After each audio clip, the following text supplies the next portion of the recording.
ملے گا، ضرور ملے گا۔ میں نے میک براؤن اور بگ ماسٹر کی باتیں سنی تھی۔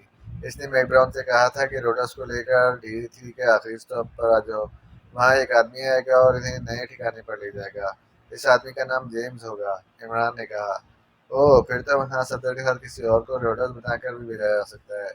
نہیں، روڈس کی ہلاکت کسی نہ کسی کی نظر میں آ گئی ہوگی، اس لیے صرف صفدر ہی میک براؤن بنے تو بہتر ہوگا۔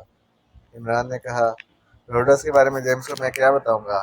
کوئی بھی کہانی گڑھ دینا کیا مشکل ہے؟ کہہ دینا کہ فریڈ نے پاکستان سیکرٹ سروس کے ممبران گھسائے تھے، تم کہیں چھپ گئے تھے اور روڈس نے ان کا مقابلہ کرنے کی کوشش کی تھی لیکن کامیاب نہ ہو سکا، اور اس نے گرفتاری دینے کی بجائے باہر کھڑکی سے چھلانگ لگا دی جو ان کی ایجنسی کا اصول تھا۔ پھر تم نے چھپی ہوئی جگہ سے ایک دھوئے کا بم بلاسٹ کیا جس سے پاکستان سیکرٹ سروس کے ممبران بے ہوش ہو گئے یا ہلاک ہو گئے اور تم وہاں سے نکل گئے۔ دھوئے کا بم؟ کیا اس کے پاس ایسا کوئی بم ہے؟ ہاں، ورلڈ رب میں جدید اسلحہ اور ایسے بہت سے بم ہیں۔ عمران نے اس بات میں سر ہلا دیا۔ اگر صفدر کو تم نے میک اپ کر کے باہر بھیجنا تھا تو پھر تم نے میری تعریف کیوں کی تھی؟ مطلب میرے فلیٹ کی نگرانی والے آئی کو کیوں سراہا تھا؟ تم نے میک براؤن کے بارے میں بات کی تھی اور تمہارا یہ خیال دلانے سے ہی مجھے بگ ماسٹر کی بات یاد آئی تھی، عمران نے کہا، اور پھر اس نے جیب سے وہ تصویریں نکالی اور جو اسے میک براؤن کے بریف کیس سے ملی تھی۔ اس نے دونوں تصویریں جولیا کی طرف بڑھا دیں۔ کیا کروں ان کا؟ ان دونوں کے بارے میں معلوم کرو کہ یہ کون ہیں، ان کا وائٹ اسٹار سے کیا تعلق ہے۔ ان میں نوجوان لڑکے کی جو تصویر ہے اسے غور سے دیکھو۔ تصویر کے بیک گراؤنڈ میں ایک بڑی عمارت نظر آ رہی ہے جہاں بے شمار افراد ہیں۔ وہ عمارت اور افراد دھندلے ہیں لیکن مجھے یہ کسی یونیورسٹی کی عمارت معلوم ہو رہی ہے۔ تم دارالحکومت کی یونیورسٹیوں کو چیک کرو اور جیسے ہی ان دونوں کے بارے میں کچھ پتہ چلے تو فوراً مجھے مطلع کرو۔ نہ جانے وائٹ اسٹار ایجنسی پاکستان میں کیا مشن لے کر آئی ہے، ابھی تک ہمیں ان کے مشن کا ایک سیرا تک نہیں ملا۔ ہمیں تیز رفتاری سے کام کرنا ہوگا ورنہ یہ لوگ اپنے کام کے کر جائیں گے اور ہم صرف لکیر پھرتے رہ جائیں گے۔ عمران نے ہونٹ بھیجتے ہوئے کہا تو جولیا نے اس بات میں سر ہلا دیا۔ عمران نے جولیا کو مزید ہدایت دی اور وہ سر ہلاتی ہوئی وہاں سے نکل گئی۔ میک براؤن کے بریف کیس میں میک اپ باکس بھی تھا۔ عمران نے میک اپ باکس نکالا اور اسے کھول کر صفدر کا میک اپ کرنے میں مصروف ہو گیا۔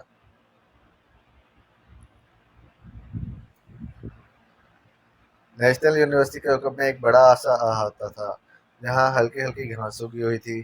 اس احاطے کی دوسری طرف ایک اونچی دیوار تھی۔ احاطے میں ٹوٹی ہوئی کرسیاں، میزیں اور پھٹی پرانی کتابوں کا ڈھیر لگا ہوا تھا۔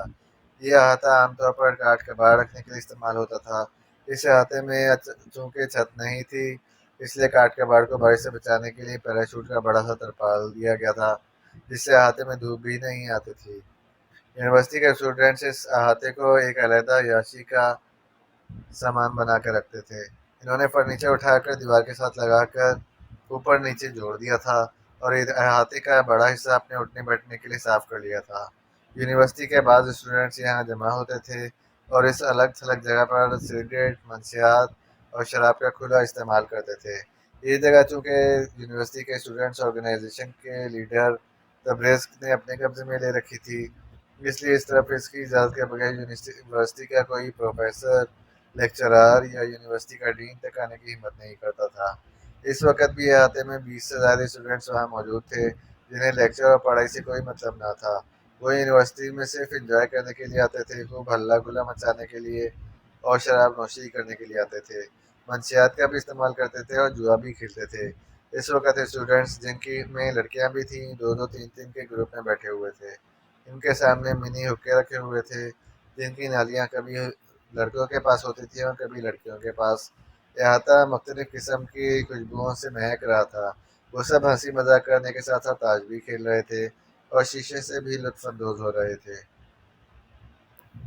احاطے کے گرد چار نوجوان نہایت چوکنے انداز میں کھڑے تھے۔ ان کے ہاتھوں میں بھاری ریوالور اور پستل دکھائی دے رہی تھی۔ وہ یہاں احاطے کی نگرانی پر مامور تھے۔ سامنے لکڑی کا ایک بڑا سا تختہ پڑا ہوا تھا جس کے دوسری طرف ایک لکڑی کی کرسی تھی۔ کرسی پر تبریز نہایت اطمینان بھرے انداز میں بیٹھا ہوا تھا۔ اس کی دونوں ٹانگیں تختے پر تھیں اور وہ کرسی پر تقریباً نیم دراز نظر آ رہا تھا۔ تبریز کی آنکھوں پر سیاہ چشمہ تھا اور اس کا منہ جگالی کرنے کے انداز میں مسلسل چل رہا تھا۔ اس کے حکم میں ایک نوجوان کھڑا تھا جو اس کے کاندھے دبا رہا تھا۔ اسی لمحے یونیورسٹی سے آنے والے راستے سے ایک نوجوان بھاگتا ہوا اس طرف آ گیا۔ اس کے بھاگتے ہوئے قدموں کی آواز سن کر تبریز کے ساتھ وہاں موجود تمام افراد چونک پڑے۔ پھر ایک دبلے پتلے نوجوان کو دیکھ کر وہ مطمئن ہو گئے۔ دبلا پتلا نوجوان آفاق تھا، جو تبریز کا مخبر تھا اور یونیورسٹی میں ہونے والی تمام سرگرمیوں سے اسے آگاہ رکھتا تھا۔ تبریز بھائی! آفاق نے تبریز کو دیکھ کر دور سے ہی چلانا شروع کر دیا۔ کیا بات ہے، اس طرح چلا کیوں رہے ہو؟ کیا آفت آ گئی ہے؟ تبریز بھائی! وہ آفاق نے تیز تیز سانس لیتے ہوئے کہا۔ بھاگ کر آنے کی وجہ سے اس کا سانس بری طرح سے پھول گیا تھا، اس لیے اس سے ٹھیک سے بولا بھی نہیں جا رہا تھا۔ کیا وہ ہے؟ کیا ہوا ہے؟ اس طرح پاگلوں کی طرح بھاگتے ہوئے کیوں آئے ہو؟ تبریز نے منہ بنا کر کہا۔ تبریز بھائی! وہ آئی تھی، لیکن اسے کچھ لوگ اٹھا کر لے گئے ہیں۔